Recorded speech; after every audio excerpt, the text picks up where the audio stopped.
pessoal. Na aula de hoje, a nossa primeira aula da unidade 5, da semana 5, em que nós temos como tema gerenciamento da cadeia de suprimentos, nós vamos ver nessa aula quais são os componentes do gerenciamento da cadeia de suprimentos.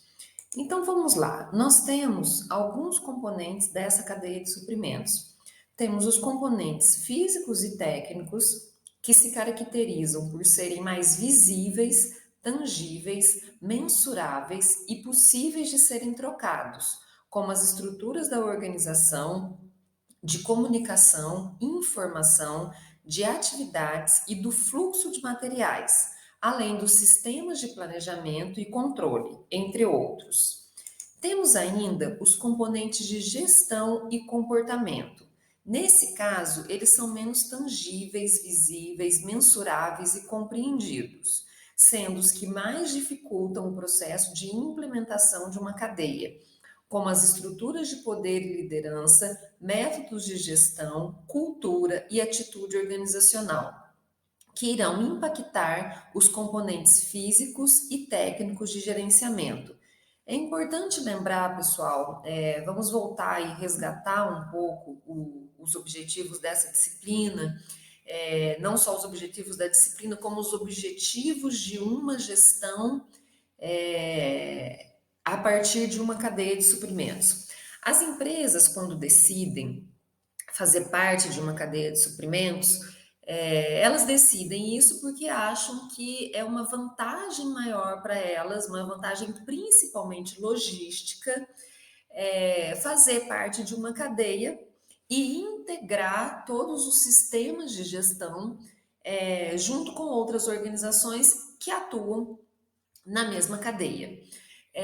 Mas alguns desafios eles são colocados na inserção dessa cadeia, não é? Porque pensem só vocês, várias organizações fazendo parte de uma cadeia de suprimentos, como eu já disse em algumas outras aulas, é de se esperar que existam diferenças de estilos de gestão para essas empresas, né? Estrutura organizacional diferente, modelo de gestão diferente, cultura organizacional diferente, né?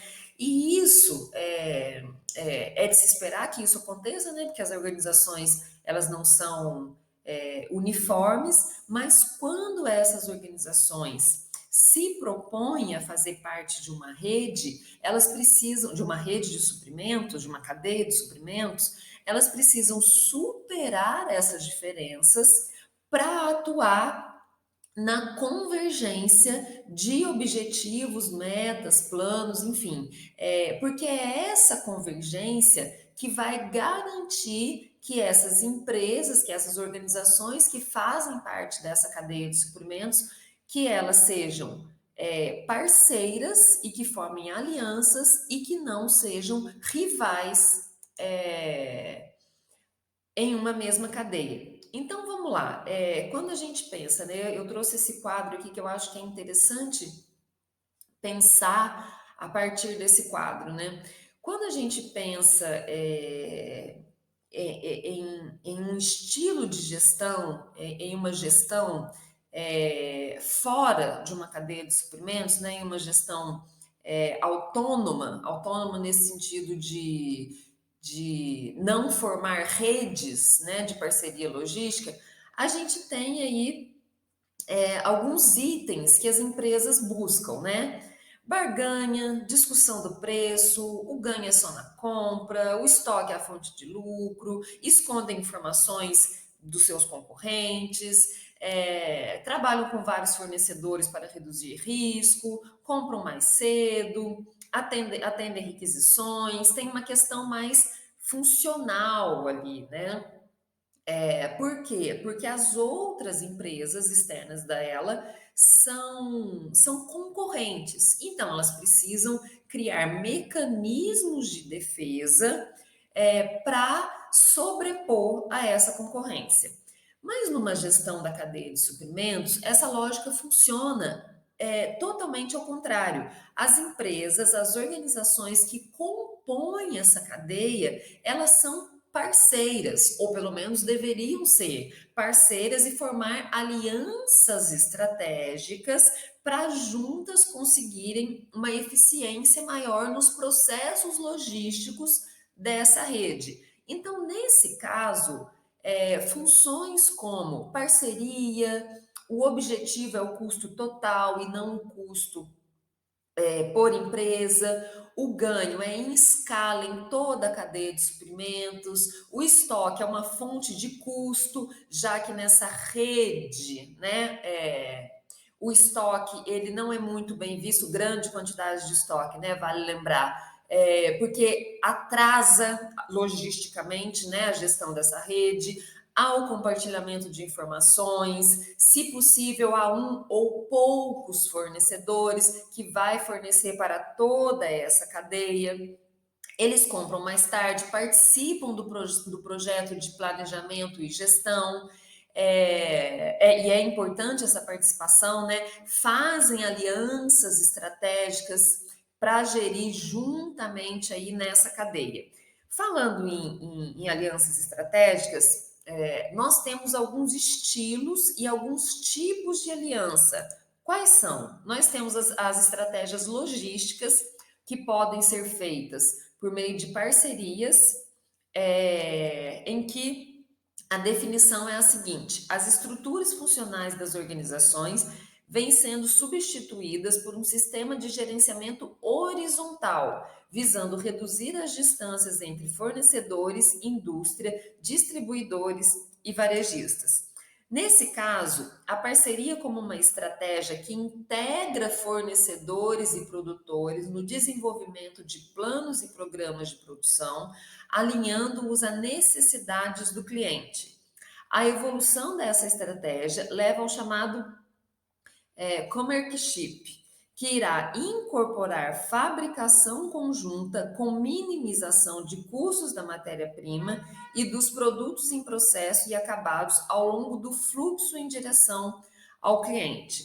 Nós temos ainda o que a gente chama de alianças estratégicas, que nesse caso constitui-se de uma parceria formal entre duas ou mais organizações, visando eliminar retrabalho em suas atividades de interface, além de reduzir desperdícios de recursos produtivos e de transporte.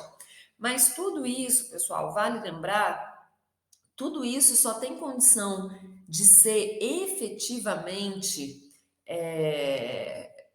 efetivamente bom se as empresas que compõem essa rede de fato conseguem estabelecer essas alianças estratégicas e veem as outras organizações que compõem essa rede como parceiras e não como concorrentes. E nesse sentido, é interessante, não só interessante, né, como é um fator diferencial que essas empresas que compõem essa rede conheçam o modelo de gestão das outras empresas juntas, estabeleçam diretrizes para um modelo de gestão padrão para que elas possam atuar em determinado ponto, né, nas suas atividades de interface, para que elas possam atuar não só na sua organização, mas em toda a rede, estabelecendo assim os objetivos em comum dessa rede. E nós temos um outro tipo de estratégia que é a terceirização, que significa, né, terceirizar na rede, não individualmente como empresa, né, algumas atividades que não são as atividades fim das empresas que compõem aquela rede.